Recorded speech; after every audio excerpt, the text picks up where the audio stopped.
you should consider growing annuals, because for the longest time, I considered annuals to be kind of a stupid investment when you compare them against perennials, and the fact that perennials come back every year and annuals don't. It's kind of a no-brainer that annuals are not a good investment. So for the longest time, I considered them to be a waste of money, and in certain situations they are. However, there are some good benefits to having them, especially in our region. We are so lucky. Anybody who's in zone 9, I would say 8, 9, and 10 zones they're extremely lucky. There are only 2 times a year that annuals would need to be changed out. And the entire time between each period, they're performing up until the day you change them. It's not like you have to go, purchase these, put them in, and then you only get 3 months of color. That's what people in zone 1, 2, 3, 4, and 5 have to deal with, and some 6, 7 zones as well. When they're planting, even their perennials, their growing season is so short. So even for their cool weather plants, because of the temperatures and the snow that they have to deal with. But in our region, to consider that you can have a completely filled landscape that's full of colorful display the entire year, because annuals put out color more consistently and have a much longer blooming period than perennials do. So even though you do get more bang for your buck down the road with perennials because they come back every year, annuals will perform better during the time that perennials aren't, and when they are as well. So they kind of just help accent things. The other benefit that I have really leaned into with annuals and that I really like to preach the most is using them as placeholders. So many people, myself included, will forget what is planted in a certain spot. And when the perennials die back, it's really good to clean them up and mulch the area and keep them mulched. So in our region, people tend to get impatient because we're so used to having greenery. If we go 3 weeks without seeing an empty spot in the garden, sometimes people will just start panicking and they'll run out and buy something,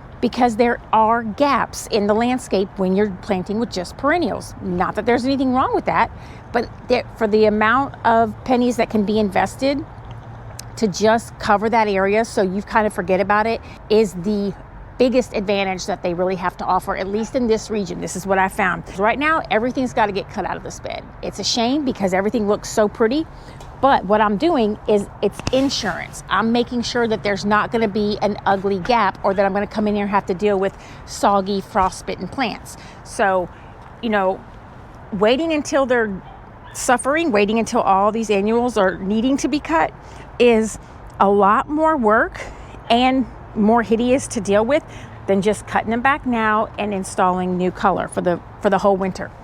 So if they're planted at the right time, you get the most bang for your buck. There's just no doubt about it. So that is the real benefit of going with annuals in the cool weather months, because they will hold a place for you and they don't give you that antsy feeling that you feel that you have to fill that empty spot come spring. So that's what I'm doing here. I've got a couple flats of kale that I'm going to put in.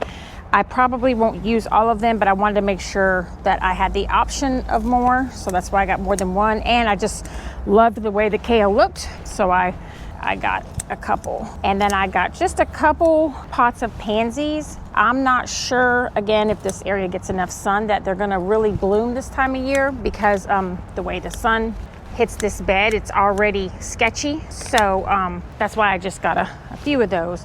And technically these are both full sun plants. This time of year, plants are a little more forgiving about sun requirements. That doesn't mean ignore the sun requirements. You still need to be very conscious of it, because then you can recognize if something does go wrong. That's really important to notice if that happens. But I tend to have a bigger buffer area on the level of sun requirements that a plant needs to perform. I do want to reiterate the difference between annuals and perennials. Perennials will return each year, and they usually return in the warm growing season and will bloom for many months of that season, and then they'll die back in the winter. They take a little break, and then they'll return the next growing season. During the time that those perennials are sleeping, a lot of people will get impatient over the bare spots. And then the other thing that kind of starts kicking in spring is the fact that perennials don't all return at the same rate. But if I have lantana here and I have caladium here, they're going to come back at completely different times. And while the lantana may be one of the first things to emerge, say in March or April, I could have a nice blooming lantana here by the end of April, and then nothing in the back because the caladiums haven't come up yet. It's all by soil temperature. Each plant has its own specific requirement of soil temperature that triggers the roots that it's time to come up. So, and they're all different. Every plant variety has a different temperature requirement. So, and not only it's just not like temperature for a day, it has to be a consistent temperature that triggers the plant to when to come back. So with that being said, a lot of times people will get impatient waiting for the perennials to return that have yet to show up, and they'll run out and get something to put in that spot. And it's usually not the same thing because they forgot what's there, you know, or they'll assume, oh, it's not coming back. A lot of times, because here's the other factor. This gets really confusing. It may not even be the same month every year because, like I said, it's based on soil temperature. So if we have a really cold March and you say you have a garden diary and you saw that your caladiums came back in March of last year and here's March has already passed and your caladiums aren't up, you just might think, oh, they're dead. When you have annuals in the picture, you will forget and not even worry about that spot. They'll be holding the place for those, and then by the time whatever it is comes up, that'll be the time that the cool weather annuals need to be cut back anyway.